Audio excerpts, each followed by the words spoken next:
नमस्कार वंदे मातरम। मैं आपका भाई Deepak Raghav, holistic farming coach, trainer and consultant आपका स्वागत करता हूं अपने यूट्यूब चैनल होलिस्टिक फार्मिंग पर।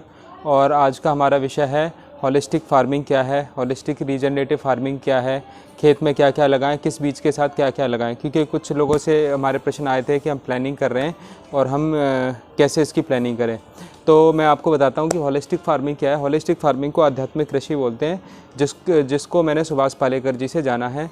और ये जो ज्ञान है आध्यात्मिक कृषि, ये हमारे ऋषि मुनि, साधु, संत, सन्यासी और ऋषि पराशर द्वारा दिया हुआ ज्ञान है, जिसको मैं आपके सामने मॉडर्न रूप से प्रस्तुत कर रहा हूँ।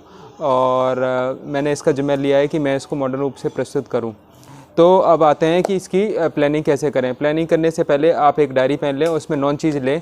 पहला लिखें अनाज, दाल लिखें, तेल लिखें, फल लिखें, सब्जियां लिखें, मसाले लिखें, पशु का चारा लिखें, जड़ी बूटी लिखें और इमारती लकड़ी लिखें। ये 9 चीज़ें आप लिख लें। फिर आप अनाज के सामने लिखें कि आप अनाज में क्या क्या लगा सकते हैं। बाजरा, मक्का, ज्वार लगा सकते हैं। मुझे लगता है अगर देसी गेहूं का बीज मिले तो देसी गेहूं लगाएं, ना तो ना लगाएं, है ना।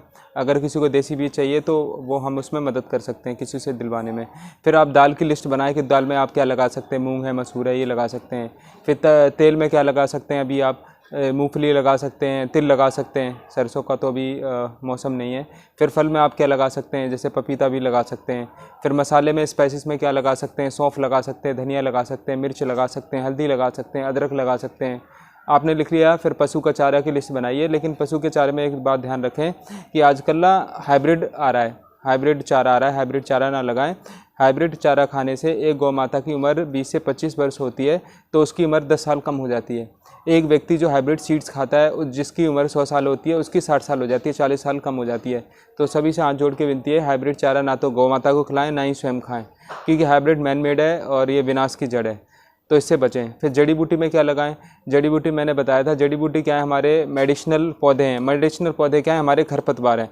खरपतवार जिसको वीड्स के नाम जानते हैं, इम्यूनिटी बूस्टर हैं वो हमारे, है ना। जो सब लोग इम्यूनिटी की बातें कर रहे हैं, मैं कह रहा हूँ कि आप अपने वीड्स को पहचानिए, खरपतवार को पहचानिए, जो कि हमारे मेडिसिन है। आप उसका काढ़ा बनाइए और पिए, तो आप इम्यूनिटी बूस्ट कर सकते हैं। फिर आता है इमारती लकड़ी।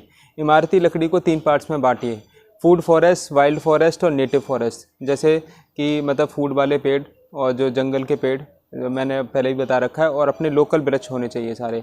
अब इसमें पेड़ों में 3 साइज़ होते हैं। इसमें होता है बिग साइज़ होता है, मीडियम साइज़ होता है और स्मॉल साइज़ होता है। जैसे बिग साइज़ में आपका नीम है, बैम्बो है ना, और भी कुछ हैं।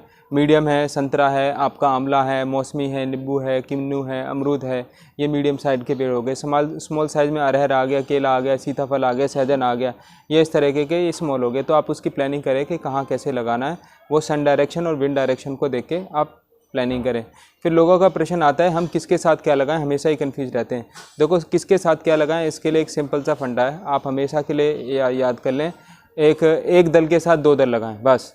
एक दल और 2 दल में कैसे आइडेंटिफाई करें कि एक दल क्या होता है, जिसको तोड़ने से एक सिंगल हो गया। एक दल जैसे बाजरा है, ज्वार है, गेहूँ है, तोड़ेंगे तो टुकड़े नहीं होंगे इसके।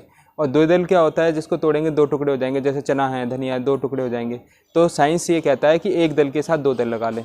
आप बहुत सारे बीजों को कलेक्ट कर लें, फिर देखें कि भाई दूदली कौन सी है और एक दल कौन सा है। तो एक दल के साथ आपको 2 दल लगाना है, बस।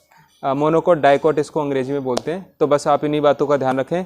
नमस्कार, वंदे मातरम। आपसे मिलेंगे बहुत जल्दी दूसरी वीडियो के साथ।